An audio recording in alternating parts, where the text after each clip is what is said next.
Gabon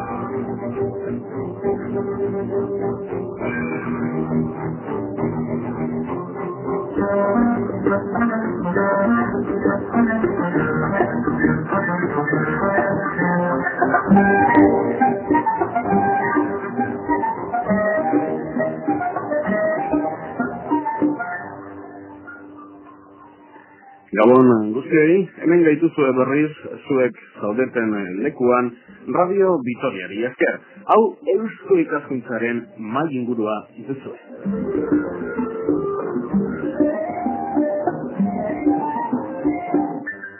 Muy buenas noches. Para comprender de dónde venimos y hacia dónde vamos, no está mal tomarse un descanso en algunas ocasiones y repasar lo que ha ocurrido, está ocurriendo y puede ocurrir en un futuro cercano. No hace falta irse muy lejos para hacer ese ejercicio de reflexión. El euskera, tesoro de nuestros antepasados, vivió, vive y vivirá entre nosotros, los alaveses. A continuación nos paramos y reflexionamos de todo ello con un alavés nacido a finales del siglo XIX y que nos dejó hace 15 años, Odón Apraiz Buesa.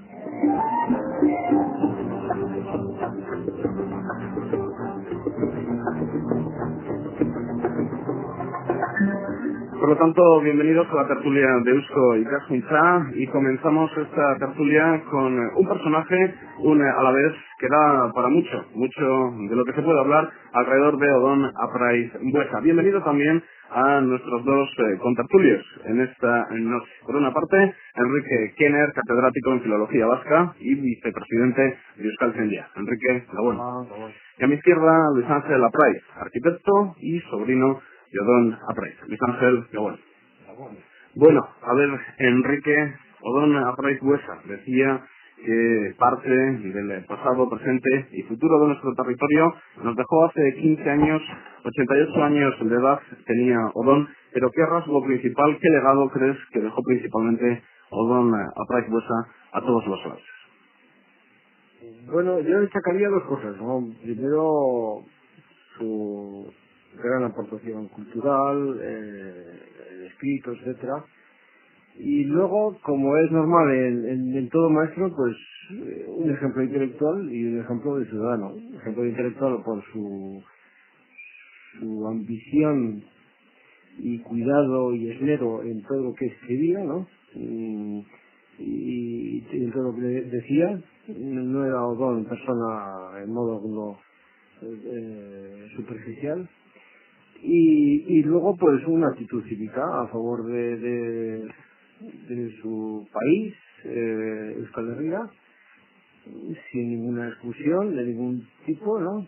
Y bueno, yo creo que su sobrino estará de acuerdo conmigo, un hombre, pues, un nacionalista de izquierdas, no precisamente marxista-leninista, ¿no? Pero un vasco republicano, vamos, diríamos, ¿no? Un republicano vasco, como se quiere decir, ¿no?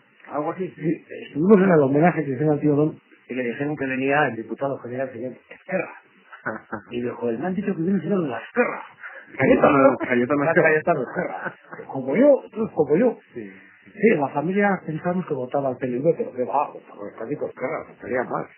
Ya estuvo Mario Lendía en aquel homenaje. Me ha gustado eso que has dicho de que no es nada superficial el tío. Y precisamente tengo aquí un ejemplo que hemos comentado que a mí me encanta. Porque es que el última guía de teléfonos que nos han servido gratuitamente hace una historia de Euskal Herria, bueno, la comunidad autónoma vasca. Habla de todo, del arte, de la historia, de la cocina, de todo. Y al hablar de los orígenes, vuelven a decir que Vitoriaco era el predecesor de Vitoria y que la fundó León Isidro. Yo contesté, en esta emisora de la emisora contesté, pero tengo que volver a contestar, porque el ínclito don Ramón Tamames, en la COPE, como economista es un gran economista, en este mezclamiento que hay por lo vasco, no digo ya por los nacionalistas, por lo vasco, sobre todo en la COPE, la verdad está abierta bien. La verdad está abierta, vuelve a decir, bueno, pero esto es de Gasteiz, pero Gasteiz es 1181, pero si el año 600 y pico la fundó León Isidro. Entonces, para hablar de la rectitud del tío Don, tengo aquí un artículo, y dice, bueno, vamos a terminar de una vez. Y yo que he hecho 4 años de ciencias exactas, tengo formación exacta y de demostración, es que los 8 puntos prácticos de más de una vez, por los que dice, bueno, vamos a terminar ya de una vez, no se pueden leer, pero vale la pena. Claro, te está diciendo que es Menéndez Pidal, el que dice que Leovigildo fundó Vitoria. Pero claro, habla de la historiografía árabe, la recorre toda, las crónicas cristianas, los cartularios riojanos. Es que este artículo decide precisamente al día de hoy. Y ya entra y dice, no, Victoriacum, los topónimos terminados en acum son típicos de denominación de la Galia, y llega a demostrar que Victoriaco está a orillas de la Gen, en el Armagnac, donde estaban aquellos músicos tan simpáticos que se llevaron el premio del Celedón de Oro. Pero bueno, a ver si de una vez ni Tamames ni la Telefónica donde no existís.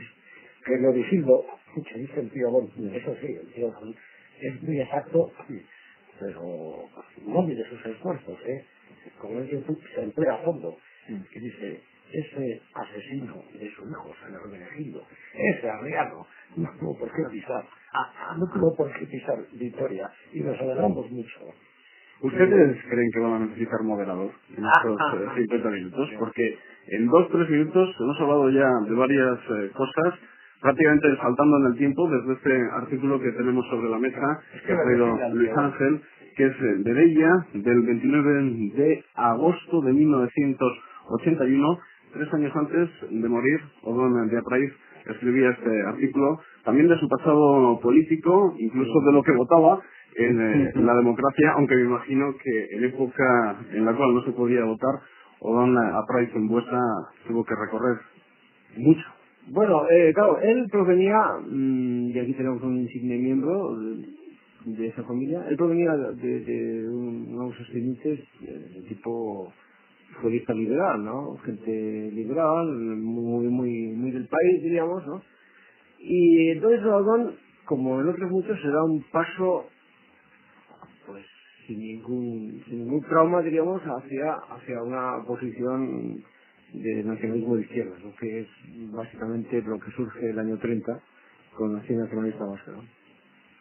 Y entonces él, como he sabido, está en el meollo, el fundador, etcétera, con Justo Gárate.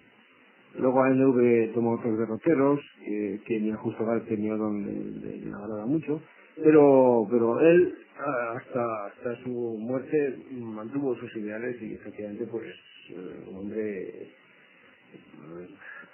él decía muchas veces, yo soy básicamente un rebelde, ¿no? Todo ello en una Vitoria que por lo menos siempre denominamos conservadores más en aquella época. Lo que pasa es que sobre eso hay cierta mitología, ¿no? Porque, bueno, quien se ha molestado en ver el libro de Granja sobre la Acción Nacionalista Vasca, que es la tesis de Granja, ¿no? Pues ve que hay, pues sí, ¿no? El Droguero Huesa, la Escalay, etcétera, etcétera, ¿no? Todos ellos desaparecidos.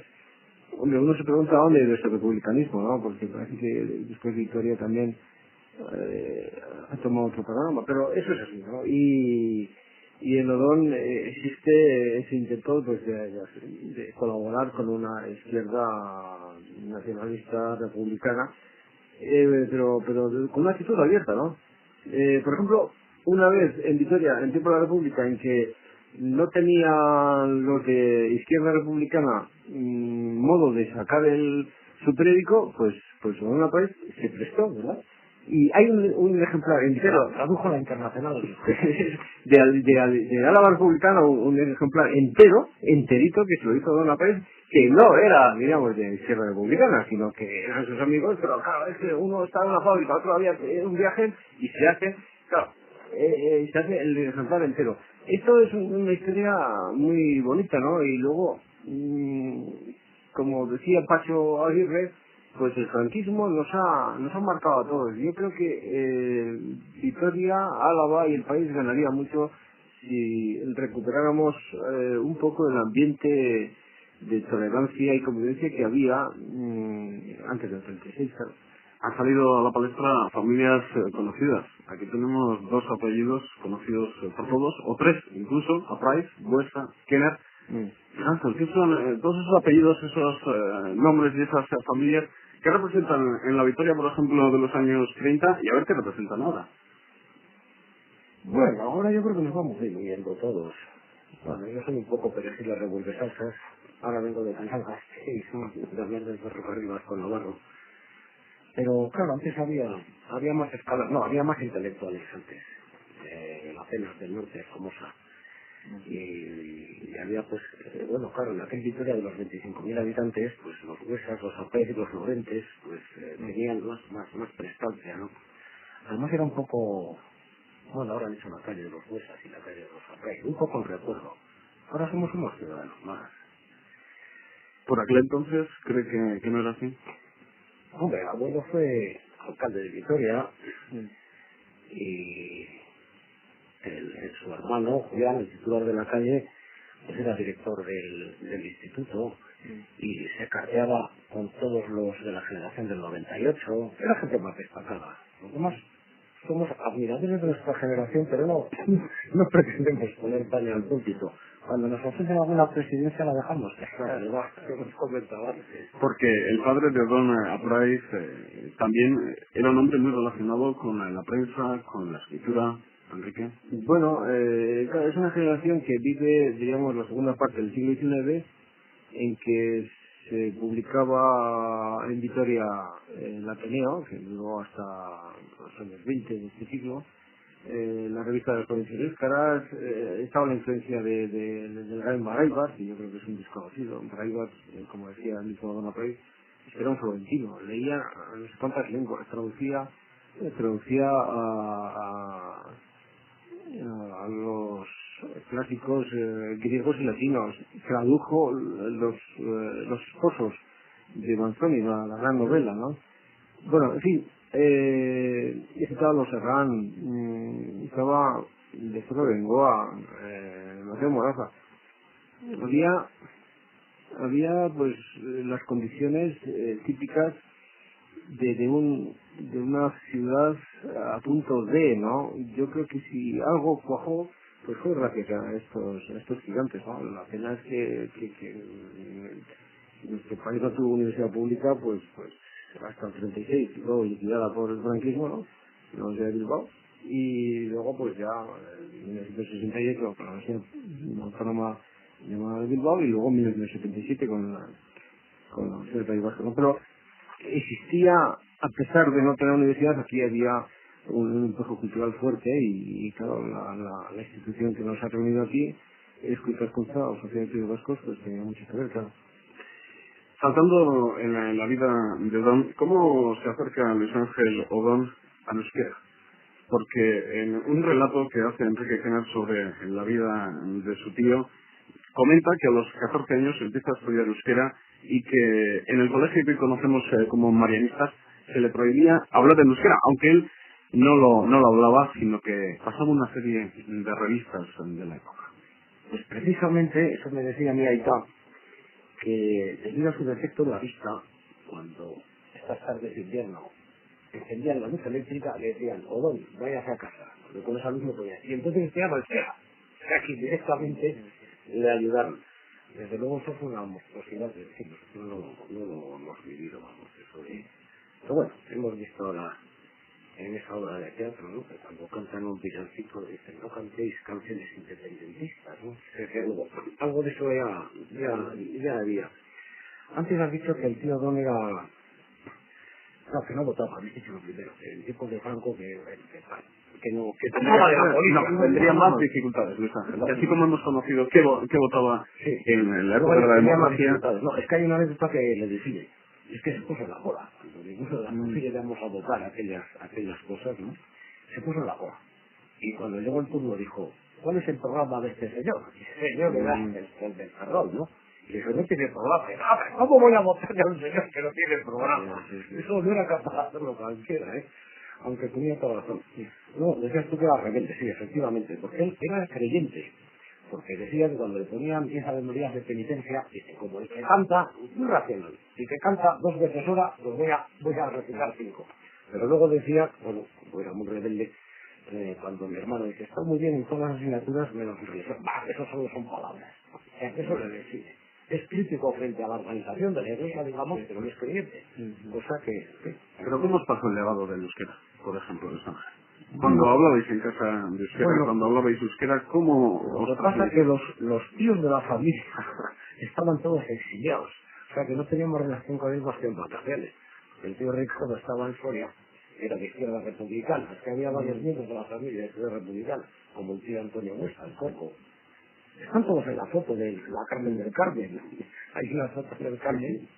Ahí está el tío Ramón y la Cesta, que no hizo más que cruzar la acera. O sea que había de todo.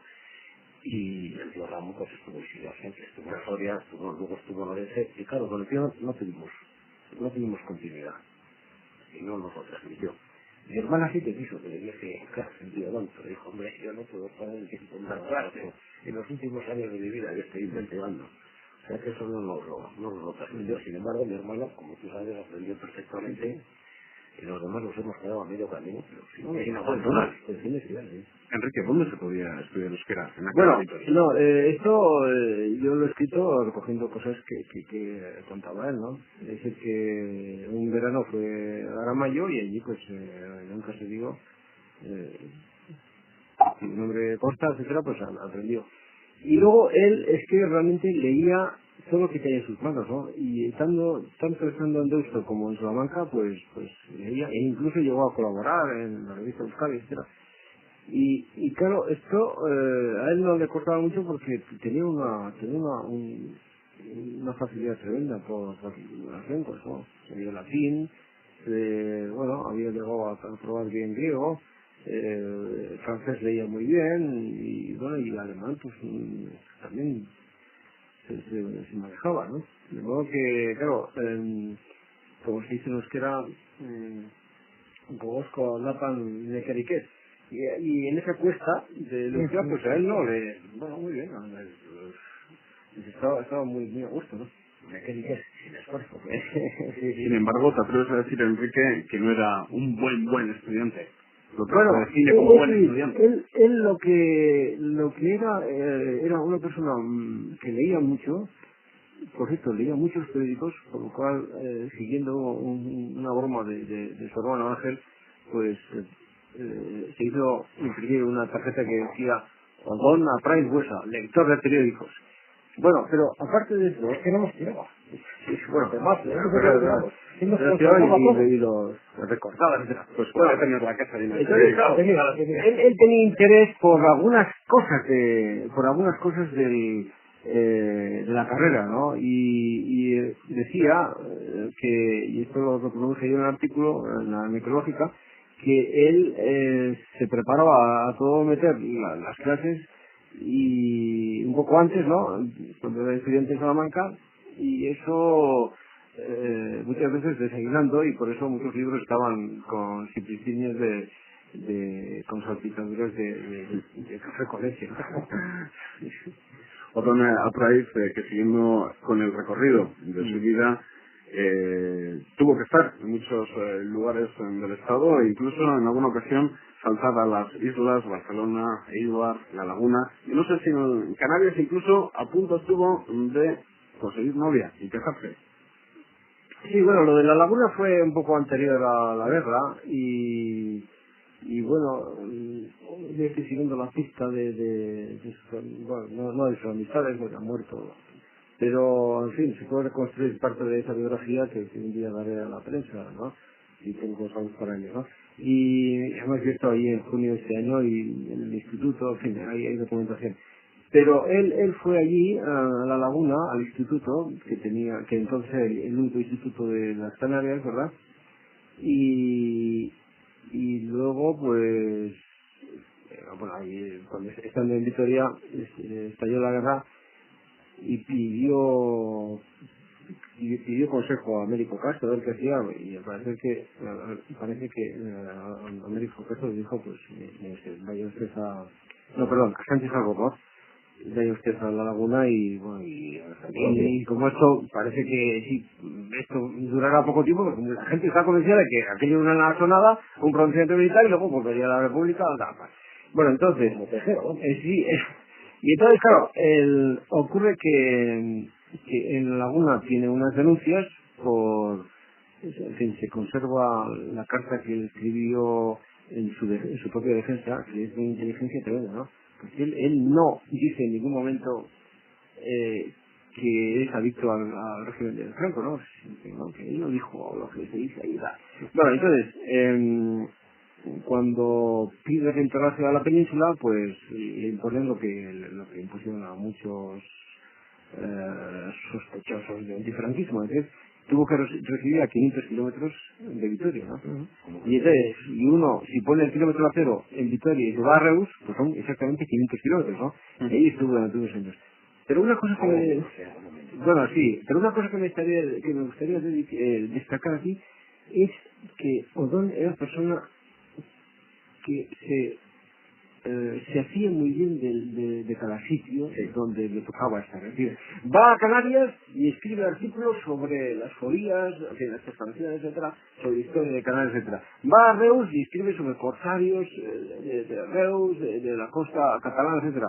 Pero esto es una cosa admirable cuando estamos acostumbrados a ver lo contrario. Gente que vive, diríamos, entre nosotros, ¿no? Y que podría estar muy bien en Sanlúcar de Barrameda, con todo el respeto a Sanlúcar de Barrameda, ¿no?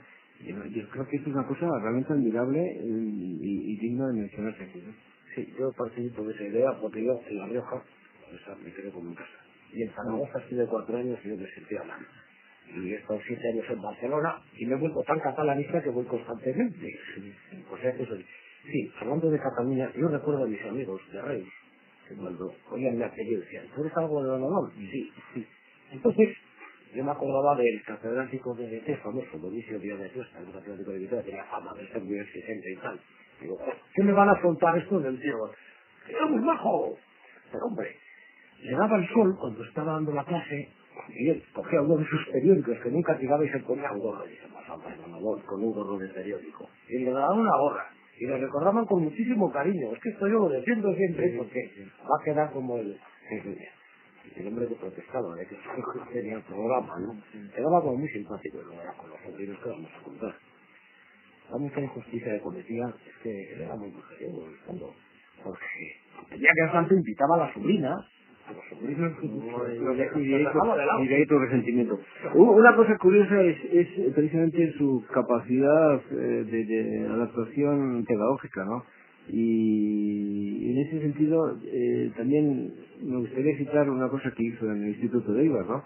Allí se daba cuenta de que la gente, los chicos apenas podían entrar en el latín y dijo, no, pues esto es muy fácil, rosa, etcétera, pues esto es como, pues echearen, echeari, etcétera. Les puso a derecha e izquierda la declinación latina con la vasca y la gente ha ido, pues es verdad, ¿no? Claro, por ahí, y yo he conocido algún antiguo alumno de Eibar y hablaban con la admiración de Odón, ¿no? De Odón, sí.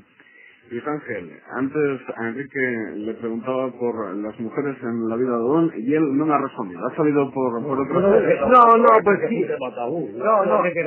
No, en efecto sí, bueno, hubo pues, qué sé yo, algún amorío, pero bueno, ese punto yo no he podido aclararlo, ¿no? Tenía muy buenas amigas, diríamos, y quizá una muy buena amiga en la laguna, ¿no?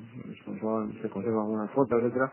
Pero yo alguna carta aquí, pero él era un hombre en eso muy independiente y lo mismo que a Pío Baroja y al sobrino Caro Baroja, a Julio, yo no les veo, si les descasados a veces. Esto lo pasaba fenómeno con los sobrinos, y no digamos con las sobrinas, y siempre me decían, ¿ves cómo si te llegas a casar? Y dice, bueno, estas ventajas se te llevan, porque hay libertad, independencia.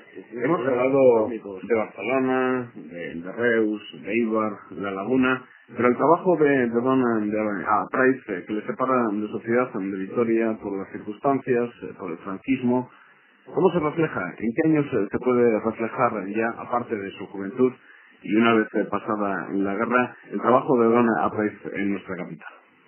Bueno, entonces, ¿qué hay dos periodos? El periodo de la preguerra, antes del 36, él aprovecha las vacaciones y entonces está con Garanderán, participa en el grupo Guaraíbar. El grupo Guaraíbar, hay que recordar, es un grupo basquista que, por ejemplo, surgido de Salvador el año 1923, por cierto, el año que empieza la dictadura de Primo de Rivera, pero en fin. ¿No sería más basquista Vitoria por aquí entonces, cara? Pues, hombre, no sé, claro, las cosas han cambiado mucho, ¿no? Pero Bueno, por ejemplo, el Grupo Paraíbar hace, en fin, actividades como, por ejemplo, proponer al ayuntamiento la edición de un cancionero, eso es, de canciones vascas, para todos los escolares del municipio de Vitoria, ¿no?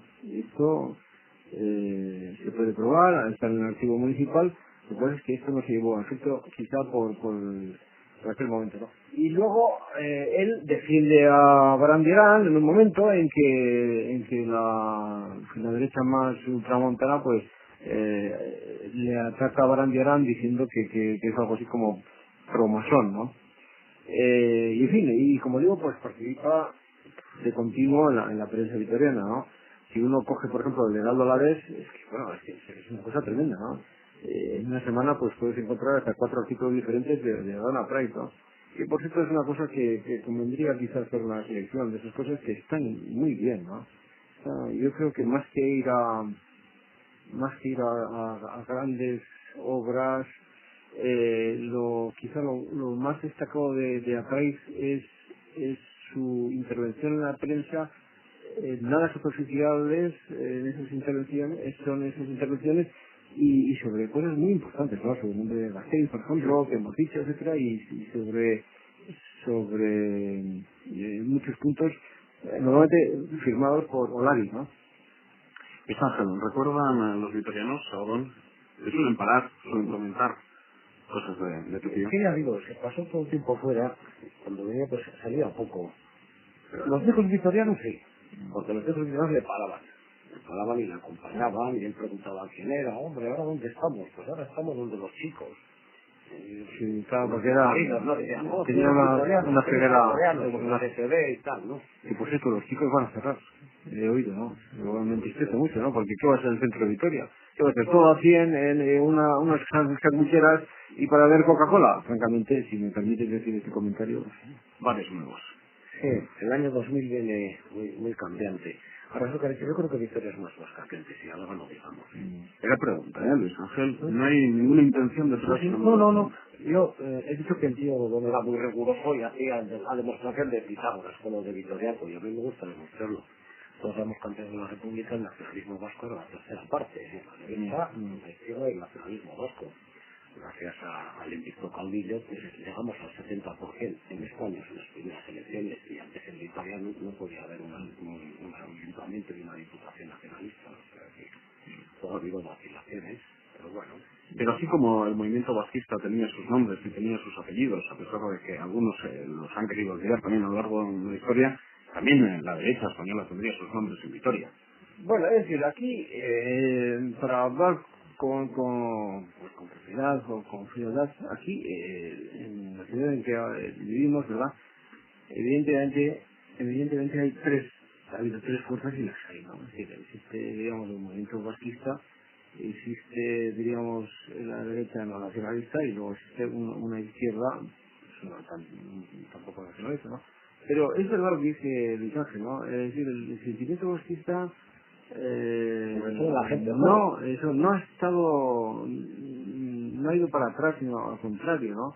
Y claro, a pesar de todas las tonterías que se han hecho por la vía de la violencia, pues bueno, yo realmente soy moderadamente optimista en el futuro, ¿no? Voy a hacer una barra. Sí, claro, sí. Aún haciendo las cosas mal, las cosas van bastante bien.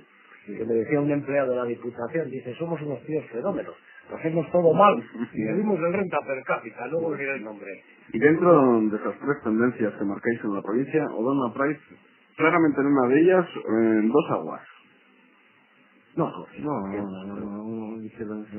hombre, lo que pasa es que yo creo que la izquierda republicana incluso pues tenía un sentimiento, digamos, foralista o autonomista muy fuerte, ¿no? Mientras que ahora lo que se ve lamentablemente, en fin, no es cuestión de señalar con el dedo, es que da la impresión de que parte de la izquierda del País Vasco a veces que da grima, ¿no? Francamente, ¿no? Yo no sé, es un sucursalismo un poco absurdo, ¿no? Dicho así con todo respeto, ¿no? Pero yo creo que hombre, una persona de izquierda, digamos, vasca, pues tiene que estar a favor de un autonomismo, porque nosotros, como país, nosotros tenemos que beber en las fuentes del socialismo liberal, que es un tratamiento de igual a igual con el gobierno de Madrid. Digo, nosotros somos parte de España, si se quiere, pero simplemente porque se nos respeta, ¿no? ¿Sí? En la casa de los Aprais y en la casa de los Canals se ha hablado mucho de política.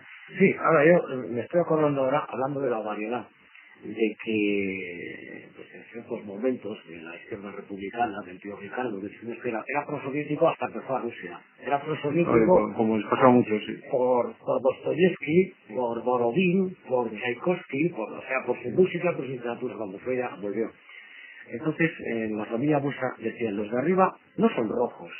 Acordarnos el tío donde el tío Ricardo y el tío Luis, que también estuvo en el NV, pero claro, mi padre y el tío Ángel que hacían versos a la Virgen Blanca y a la Virgen de Estíbaliz no eran rojos. Entonces los definieron y no dejó esa definición. Los de arriba, los Aprais Palundesas son rosados. Ah, pues está bien. Dando otro salto en la vida de Odón Aprais, el libro El Vasconce en Vitoria y Álava significa que Odón recorrió la provincia buscando cuál era la realidad, la auténtica realidad de los que eran Álava. Bueno, Odón Aprais conocía muy bien Álava. Yo creo que iba a decir que después de Landázuri es la persona que mejor ha conocido Álava, su historia y su geografía, ¿no? Es que realmente, a pesar de su avanzada ceguera, te hablaba de muchos sitios de Álava como si estuvieras viendo, o si hubiera él estado aquella misma tarde, ¿no? Entonces, efectivamente, él hizo muchos viajes y se acordaba en particular de uno del año 17 de Albornoz, cuando acababa de morir de su padre, diría yo, y cómo él fue a la parte de Ozaeta y quiso hablar con unas chicas que estaban en el campo y simplemente no les entendieron, porque aquellas chicas solo hablaban euskera, ¿no? Y todos hablaban. Y entonces él hizo, para un concurso efectivamente de la caja que antes se llamaba Caja Municipal y que ahora tiene el nombre un poco disparatado de Caja Vital, y dicho esto con todo respeto también. Entonces, el año 50 se convocó un concurso, ¿no? Y entonces se dejó sobre él presentó un trabajo. Yo creo que además el tema estaba, era ese, ¿no? El euskera, la pimpa. Y entonces se prestó el trabajo y, bueno, para esta gente que dice que el franquismo no era tal, bueno, simplemente no se publicó hasta que lo publicamos nosotros en el año 1977, ¿no? Y sin embargo, Odón Aprais hizo el libro, ¿eh? ¿Verdad? Sí. ¿Hizo el libro en qué año? ¿En el año 50? Bueno, sí, 27 años después. Ganó el premio, esta es la cuestión, ganó el premio. Bueno, entonces, ahí hace una historia que es interesantísima sobre el euskera alavés, en la antigüedad, documentación, y luego hay un capítulo entero sobre todo lo publicado en Vitoria, euskera, en fin, sobre todo catecismo, etcétera, pero no solo, ¿no?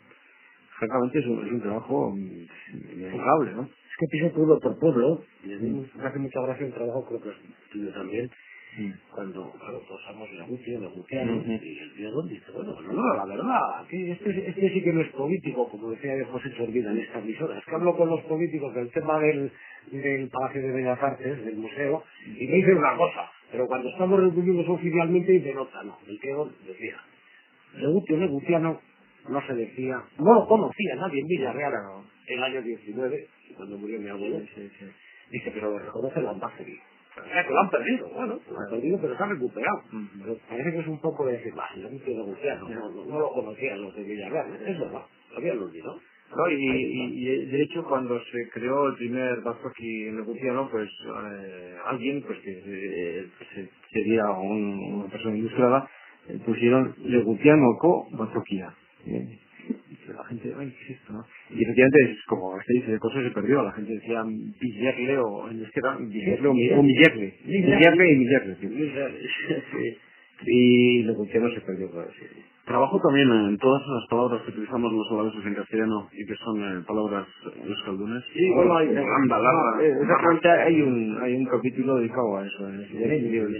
Y luego, claro, él tenía una gran admiración hacia Gareño porque, claro, el bueno de Gareño recogió nada menos que pues alrededor de 35.000 topónimos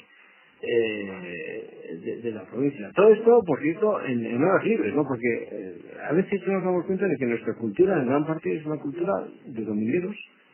Una cultura de domingueros, o sea, gente, o sea, ¿qué era Donald Proyecto? Pues era un profesor, un catedrático de historia universal, que se dedicaba en las iglesias a cosas vascas. ¿Qué era Galeño? Pues era un fabricante de sillas, las sillas, además sillas victorianas, que se decía esas sillas plegables, que seguramente le darán un nombre americano, pero en fin, estas son cuestiones de nuestros días. Pues sí, Y entonces paseaba, se iba a pelear no sé qué, y entonces se dedicaba a estas cosas. Enrique, si no llegas a ser por el fabricante de sillas, muchos quizás te quitarían la razón cuando sueles decir que a la vez el euskera es el idioma de la. Bueno, en la vez... Menos mal que el fabricante de sillas probó con esas palabras. Los topónimos y luego están las voces de sustrato, pues que si yo no tiene sardura, no estoy larga, etcétera. Pero bueno, pero a lo que voy yo es que se nos ha robado parte de nuestro patrimonio y eso fue cultivado por domineros, porque simplemente no era ni el euskera, ni nuestra historia, ni nuestra tecnología, no era motivo de calificaciones ni estaba en el currículum, ¿no? Tanto que se decía que el seminario de Vitoria era un nido de nacionalistas. Bueno, yo creo haber probado que no estaba el euskera en las casillas escolares de los seminaristas, ¿no? Una cosa asombrosa, por cierto, ¿no? Sí, hay una cosa que a mí me sorprende. Cuando hablamos del año 24, el nombre de Mendizorroza, escribía Javier Landaburu, que escribía en tal. Era muy modesto, no siempre los de la cara. Cherry, judicialmente, Landaburu y tal. Y había alguno que estaba en contra de que se pusiera Mendizorroza, porque claro, la acusación era justificadísima. Es que suena a vasco. ¿Cómo se puede decir el año 24 en Vitoria eso que no se llama Mendizorroza? Como si suena noruego, si el patronímico es noruego, porque bueno, los países se mueven, ¿no? Y Nancy es casi polaca, porque estoy de los polacos. Bueno, pues si eso suena noruego, suena noruego.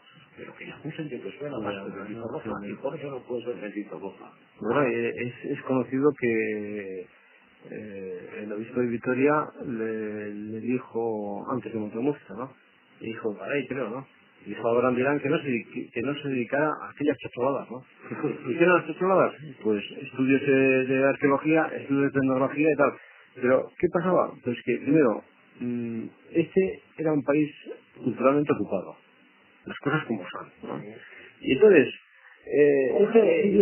entonces esto, cualquier objeto identificable o no identificable que se moviera en la cultura vasca era sospechoso, primero de aldeanismo, o si no de separatismo. Bueno, yo escribiendo una cosa para Radio Vitoria, tipos de la dictadura, hablando de un cross que pasaba por Mendizorroza y por Mendizábal, alguien me dijo, ¡ay!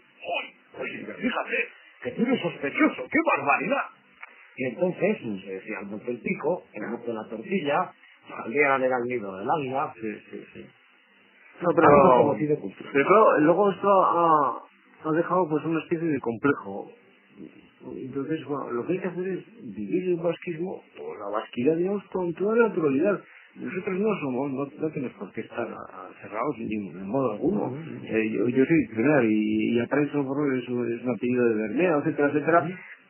Y aquí pues ha habido lucarines, y que esto es un país abierto. Lo que pasa es que, demonios, no hay que negar. Ha multiplicado por 4. Yo siempre digo que soy descendiente de migrantes, de mucha hora. Sí. Y mis hijos no digamos. Sobre el año 1965 viene mi bisabuelo y viene aquí. Ya mi madre vino a las obras de la catedral, a trabajar todos, herreros, albañiles, tal. En 1907, pues eso sabes tú, que las hermanas de mi madre son todas del barrio, y mi madre viene de la familia de necesidad, pues somos descendientes de migrantes, mucha hora. Seguro que... Y así no te puedes dar lo que eres, es lo que he dicho yo. Yo me he sentido riojano, me he sentido aragonesa, era malaquí. Eso es lo que hacemos. Seguro que Dona Price nos perdona todos estos comentarios cuando nos vamos también de su vida, pero voy a aprovechar la ocasión, Enrique, porque hablando de los nombres y de los lugares que nuestra ciudad tiene, recuerdo un artículo tuyo sobre el pabellón Araba. Cuéntanos, en cuatro comentarios, ¿Qué vienes a decir en ese artículo sobre el nombre, Pabellón Araba, Araba Arena?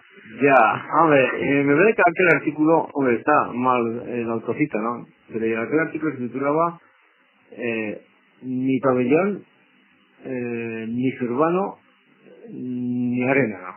Primero porque un pabellón es otra cosa. Pabellón, como sabes, es una cosa... Pabellón viene de pabellón. El pabellón es una cosa a dos aguas en forma de mariposa. Bueno, primera cuestión. Segundo, si uno se molesta en ver la cartografía, los mapas de Vitoria, se da cuenta de que el dichoso pabellón no está en Zurbano, que eso es Betoño, se decía antes, ¿no? Y qué más, y luego arena. Me parece que esto ya es demasiado, vamos, esto es demasiado. Pero claro, ya lo último que he visto es que si alguien quiere recuerdos del Baskonia, hay que ir al store. O sea, ya no se puede decir la tienda del Baskonia, hay que ir al store. Bueno. Esto ya es el colmo, y bueno, ya lo único que nos falta es un índice de complejo de que nuestras dos lenguas no valen para nada, es algo así, ¿no? Porque nosotros tenemos dos lenguas y es que tienen el euskera, y es el momento de decirlo así. Nosotros tenemos sobre todo dos lenguas y debemos estar abiertas a otras. Pero vamos a ver, es que es una tercera muy cercana, ¿eh? Sí, claro, bien, claro. Porque entonces grandes, sí, bien. Y bueno, entonces eso decía, y bueno, yo creo que lo de arena sí que, no sé si no los han dicho todavía, tenemos que ir a Ruina. No, ¿Qué diría Donald Price? Él supongo que iría contra estas cosas, ¿no? Pero yo en aquel artículo efectivamente yo acabo diciendo que claro, lo de Araba está muy bien. Lo que pasa es que eso es algo horror. El estadio se llama Araba, ¿no? ¿Sigue llamándose Araba? ¿El estadio del Paseo de Cervantes o cómo es eso? Tú sabrás mejor. Yo voy una vez a... No, el pabellón municipal. No, el estadio. Las instalaciones del estadio. Se llama Araba, Sociedad Deportiva Araba. Pues no. Bueno, es decir, yo creo que eso se debería llamar, lo de Betoño se debería llamar Estadio Araba y punto final. Pero se habla de las autoridades, yo no municipal, también Lo de estadio viene muy puntual, porque como se va a hacer pista de atletismo, esa es una de mis teorías. Si no hay pista de atletismo, no es estadio. El estadio no es la carretera. Las obras que hay allí son de... porque yo voy una vez a la semana a machacar a un amigo a tenis. No, que es en Mendizorroza. De Mendizorroza. Sí, pues no se puede llamar estadio. El estadio es Veracruz, que tiene pista de atletismo. Le recordamos que Luis Ángel Apraiz es arquitecto. Volviendo ya en el tramo final, en este recorrido que hemos hecho por Odone Apraiz y los saltos que hemos dado también en el temario, Micaela Portilla. ¿Qué significa Micaela Portilla en la vida de Odone Apraiz? O para Micaela Portilla, ¿qué puede significar Odone Apraiz? Bueno, yo, si me permite, Luis Ángel, yo diría, para empezar una cosa, Micaela Portilla es una gran suerte para toda la cultura vasca y general, ¿no? Es un lujo, es una gran historiadora y además es otra de las personas que ha rehuido un poco el relumbrón porque podía haberse encargado, sí, de otras cosas, pero la labor penosa, lenta del catálogo monumental de la diócesis, eso es un sacrificio que es muy poca gente estima quizá en su valor, ¿no? Una mujer que no descansa ni los domingos. Pues eso es así, ¿no? Bueno, pero entonces hay que decir que bien, sí, Micaela Portilla empezó con Odone Apraiz de ayudante y siempre recuerda con gran gusto pues aquella época, ¿no? Hay que decir que Odone Apraiz le llamaba Zabalate, ¿no? Zabalate es la forma vasca del pueblo de Portilla, ¿no? Y efectivamente pues alguna vez Micaela Portilla se ha utilizado este seudónimo, ¿no? Pero efectivamente hablando con Micaela Portilla, primero ella elogia pues la gran figura de Odone Apraiz y se nota naturalmente ese planteamiento de respeto al dato y la sinceridad con los presupuestos científicos que existe la ciencia, claro. Luis Ángel, si Odone Apraiz a lo largo del siglo XX ha sido un personaje vitoriano que hay que estudiar, que ahí queda también su legado, pero es que en el siglo XXI ¿Tendremos alaveses que puedan hacer ese mismo papel que ha hecho Odón? Esperemos que sí, porque claro, la cultura cada vez se difunde más y hay más medios, y hay más gente en la universidad. Aunque hay menos generosidad, hoy se procesaliza, ahí sí pasa como en el deporte. Pero mira, Ángel, yo tengo miedo de los analfabetos que saben leer. Es decir, yo observo con terror pues que mucha gente tiene pues que cultura sabe leer, pero es que leen, o sea, si leen parte de las últimas tonterías de las actrices de moda y tal. En fin, francamente, yo creo que este combate por la cultura es y va a ser muy muy duro, es mi impresión. Yo creo que ahora hay mejor nivel, pero menos personas destacadas. Y yo siempre digo de la política, gente de la talla de José Antonio, de Dibujo, de Julia Guerra, de Javier Landaburu no la tenemos. Por eso sí. Pesimistas de cara al futuro. No, ya digo que el nivel es superior. Hombre, Pero las puntas antes eran no. Sí, a ver, a mí me gusta recordar lo que le oía a un alsaciano. Me decía, mira, la cultura es un combate permanente contra el olvido. Y efectivamente, pues eso es así, ¿no? Entonces, ves alrededor nuestro, pues personas que, como he dicho antes, que son auténticos marcianos, que viven aquí y que no acaban enterándose, ¿no? Y esto es una lástima. Entonces, lo que tenemos que hacer es, como dice muy bien Luis Ángel, ¿no? Cuidar de los fundamentos, y los fundamentos se cuidan sobre todo cuando hay buenas instalaciones, ¿no? Y hay que decir en este punto que Vitoria ha perdido 20 años, porque bueno, que en nuestra ciudad con un campus universitario no tenga una biblioteca de campus correspondiente es un desastre, ¿no? Aunque efectivamente pues hay gran biblioteca y está el Centro Sabio, y la biblioteca de la facultad, pero bueno, entonces creando y fomentando la lectura por medio también de la infraestructura cultural y actuando sin complejos. Nosotros somos un pequeño país de Europa, un país europeo hasta las cachas, si se me permite la expresión, abierto a toda influencia y adelante, tenemos que trabajar muy duro. Francamente, yo creo que el trabajo va a ser muy duro. Tenemos que terminar, Luis Ángel, Enrique, pero me gustaría que para dar un buen punto final a esta tertulia de Eusko y Ikaskuntza, os quedaréis con algo realizado por Odón, algo dicho por Odón, una anécdota en la vida de Odón, algo que os impactó estando a su lado. Luis Ángel. A mí lo que más me ha gustado es la frase esa de Caballero de Vela, que le has buscado el de no la he encontrado, ¿no? Y tanto la recuerdes. Esas tres últimas palabras, diciendo que el euskera es de hoy, sí, de ayer y para siempre, ¿no? Lehen, hola, orain, ala, gero, estakin nola.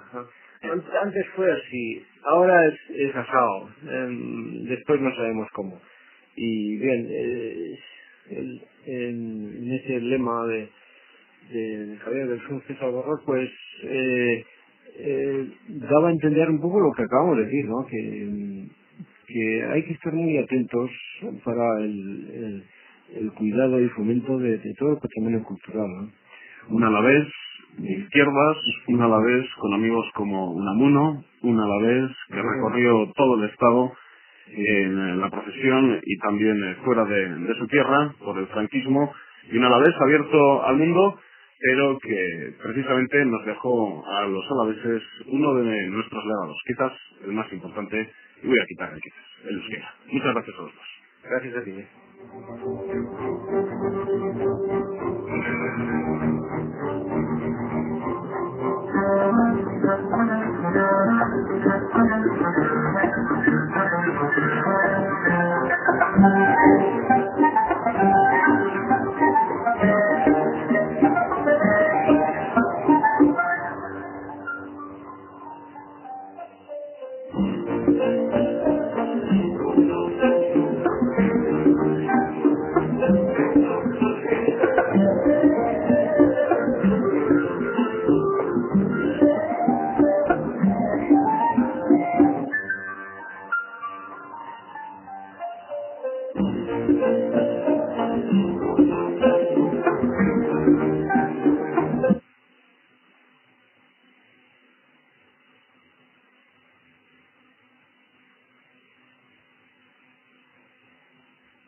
Thank you.